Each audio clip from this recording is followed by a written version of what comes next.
Minha gente, duas cenas de violência envolvendo passageiros em aeroportos, um nos Estados Unidos e outro aqui no Brasil, ganharam aí repercussão recente nas redes sociais.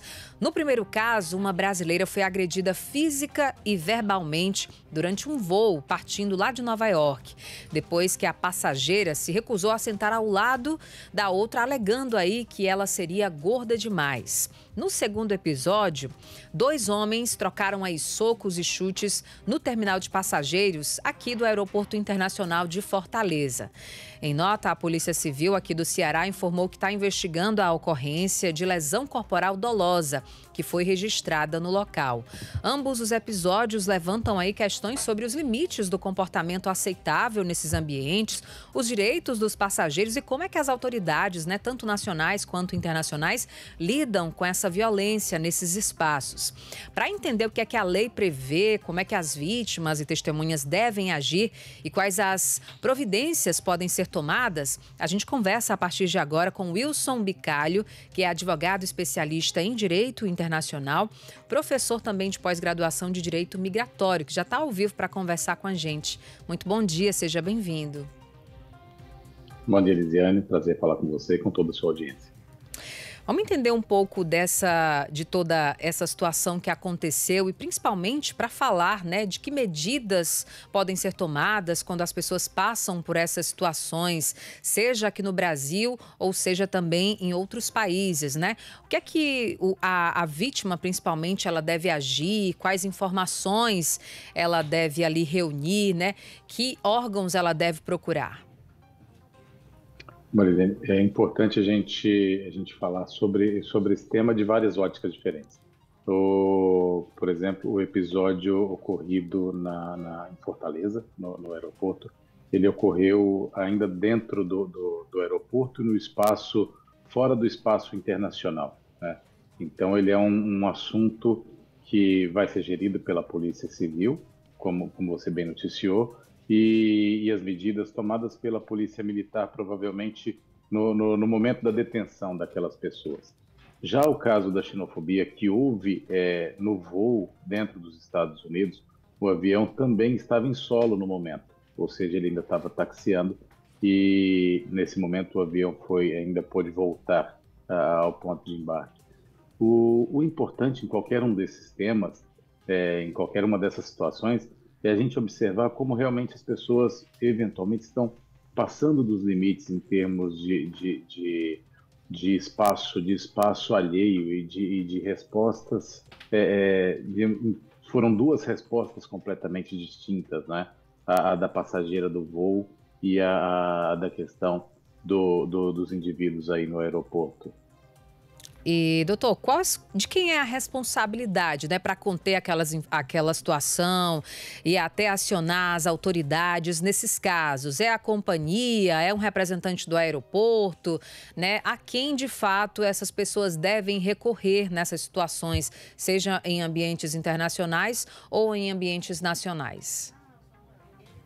Bom, dentro do aeroporto, como foi o caso do aeroporto em Fortaleza, cabe à Polícia Militar. A Polícia Militar, normalmente, é assim como o crime que ocorre em qualquer ambiente dentro do Estado.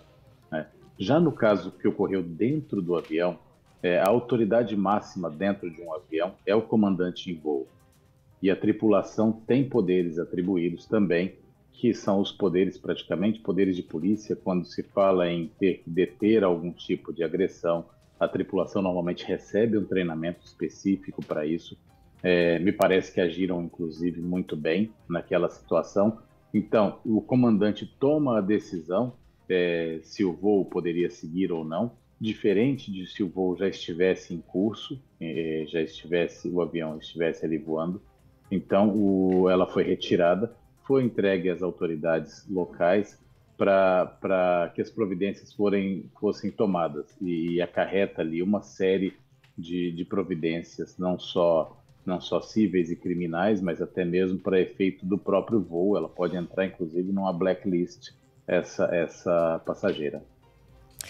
Outro detalhe também, existe algum canal oficial, internacional, nacional, para denúncias, né, formais de violência ou até mesmo discriminação em aeroportos ou aviões? Como é que as pessoas devem proceder? Bom, a legislação ela é aplicada sempre onde ocorre o fato, né? Agora, nós temos situações que podem ocorrer de repente em voo. Imagine que estivesse ocorrendo um voo entre Brasil e Estados Unidos, por exemplo, e houvesse esses fatos durante o voo. A legislação aplicada vai ser a legislação aonde aquela companhia aérea está alocada. Por exemplo, se fosse um voo de uma companhia aérea brasileira indo para os Estados Unidos, a legislação aplicada seria a brasileira. O próprio comandante, juntamente com a sua tripulação, tem os registros de bordo e esses registros eles servem para efeito de prova, onde as autoridades são incitadas. Ou seja, aconteceu esse fato nos Estados Unidos, o fato ocorreu dentro do avião, a passageira foi retirada e todo aquele relato do que aconteceu ali, a tripulação passa para as autoridades policiais para que elas possam fazer essa checagem. Agora, quanto a canais oficiais, as companhias aéreas muitas vezes disponibilizam canais de atendimento, mas os canais formais são os que sempre funcionam melhor, os canais realmente de legislação.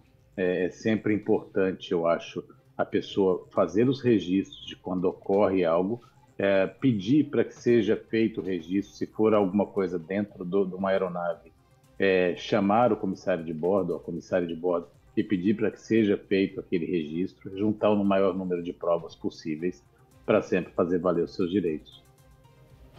Orientações, então, que a gente está ouvindo do Wilson Bicalho, advogado com especialidade em direito internacional, trazendo essas informações, já que, infelizmente, esses casos de violência aí, tanto a bordo quanto nos espaços ali do saguão dos aeroportos, estão cada vez mais frequentes. Então, é importante que você saiba, né, como buscar ajuda, né, como, de fato, saber como você se busca, né, essa ajuda ali no local onde você está passando pela situação. Agradecer, então, a participação do Wilson Bicalho aqui na nossa programação. Muito obrigada. Eu que agradeço, Elisene. Um bom final de semana a todos vocês.